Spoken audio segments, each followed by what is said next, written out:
Hi dears, അങ്ങനെ അടുത്ത ഷീറ്റിൽ പുതിയ ഡിസൈൻസ് ചെയ്ത് തുടങ്ങി. കുറച്ച് നാളായിട്ട് ട്യൂലിപ്പ് ഫ്ലവേഴ്സിൻ്റെ ഡിസൈൻ തന്നെ ആയിരുന്നു ത്രൂ ഔട്ടായിട്ട് ചെയ്തുകൊണ്ടിരുന്നത്. അത് അത്യാവശ്യം നല്ല ഡിസൈൻ ആയതുകൊണ്ടായിരിക്കാം ഒത്തിരി ഓർഡേഴ്സ് കിട്ടിയായിരുന്നു. അതിനിടയിലും കുറച്ച് കുർത്തകളുടെ ഓർഡേഴ്സ് ഉണ്ടായിരുന്നു, അതും ചെയ്തായിരുന്നു. എന്നിരുന്നാലും എപ്പോഴും ഒരേ കാര്യങ്ങൾ ചെയ്തുകൊണ്ടിരുന്നാൽ ആർക്കായാലും ബോറടിക്കും. അതുകൊണ്ട് അത്തരം ബോറടിയിൽ നിന്നെല്ലാം രക്ഷപ്പെടാൻ വേണ്ടി ഞാൻ ചില ലീഷർ ആക്ടിവിറ്റീസിലെല്ലാം ഏർപ്പെടാറുണ്ട്.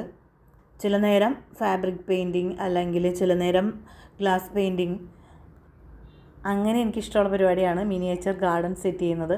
ഇത്തവണ ഒരു മിനിയേച്ചർ ഹാങ്ങിങ് ഗാർഡനാണ് സെറ്റ് ചെയ്യുന്നത്. അത് അത്ര വലിയ ബുദ്ധിമുട്ടൊന്നുമല്ല, വളരെ സിമ്പിളായിട്ടുള്ള രീതിയിൽ ഒരു ചെറിയ ടെറേറിയം സ്റ്റൈൽ എന്നൊക്കെ പറയാം. എങ്കിലും ഇതൊരു ടെറേറിയം അല്ല. ടെറേറിയം ചെയ്യുന്ന വീഡിയോ ഞാൻ വേറെ ചെയ്യുന്നുണ്ട്. ഇതൊക്കെ ആർക്കും ചെയ്യാവുന്ന കാര്യങ്ങളാണ്. എങ്കിലും വിശ്രമവേളകൾ ഇഷ്ടമുള്ള കാര്യങ്ങൾ ചെയ്ത് ആനന്ദകരമാക്കുക എന്നുള്ളതാണ് പ്രധാന ഉദ്ദേശം. ഇത്തരം ഇഷ്ടമുള്ള കാര്യങ്ങളൊക്കെ ചെയ്യുന്നത് വഴി നമ്മുടെ സ്ട്രെസ്സൊക്കെ ഒന്ന് കുറയ്ക്കാൻ സാധിക്കും. അതാണ് തിരക്കിനിടയിലും ഇത്തരം കാര്യങ്ങൾക്ക് വേണ്ടി നമ്മൾ സമയം കണ്ടെത്തേണ്ടതിൻ്റെ പ്രാധാന്യം. അപ്പോൾ ഞാൻ എപ്പോഴും പറയുന്നത് പോലെ, ഇറ്റ്സ് മീ ഡെൻസി സെബാസ്റ്റ്യൻ. എല്ലാവരും ഈ വീഡിയോ മുഴുവനായിട്ട് കാണുക, ലൈക്ക് ചെയ്യുക, ഷെയർ ചെയ്യുക, സപ്പോർട്ട് ചെയ്യുക.